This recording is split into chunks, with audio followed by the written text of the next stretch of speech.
heat builds in, local health officials say it's not just uncomfortable, it can turn dangerous very quickly. With temperatures climbing into the high 90s and triple digits, the Mid-Ohio Valley Health Department is urging everyone to watch for the warning signs of heat exhaustion and how to know when to act fast. Amy Phelps, Public Information Specialist for the MOV Health Department, says symptoms of heat exhaustion can start with headaches, dizziness, nausea, and intense thirst. Ignoring the early signs can lead to your body not being able to regulate its own temperature, leading to a heat stroke.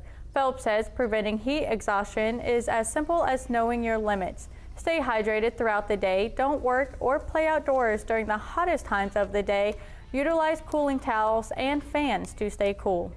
Heat stroke is the more problematic one because your body can't control the temperature anymore. Its own temperature anymore, so it's like rising rapidly, and that can lead to problems. It said your body temperature can rise to something like 106 in like 10 to 15 minutes. So it's very important to get help immediately if you're starting to have heat stroke.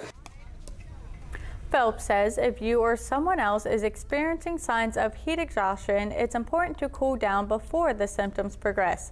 She says in the event someone is experiencing a heat stroke, call 911 and get them to a cool pace as soon as possible. Head over to our website, WTAP.com, to learn more about what to watch for and what to do if the heat is too extreme.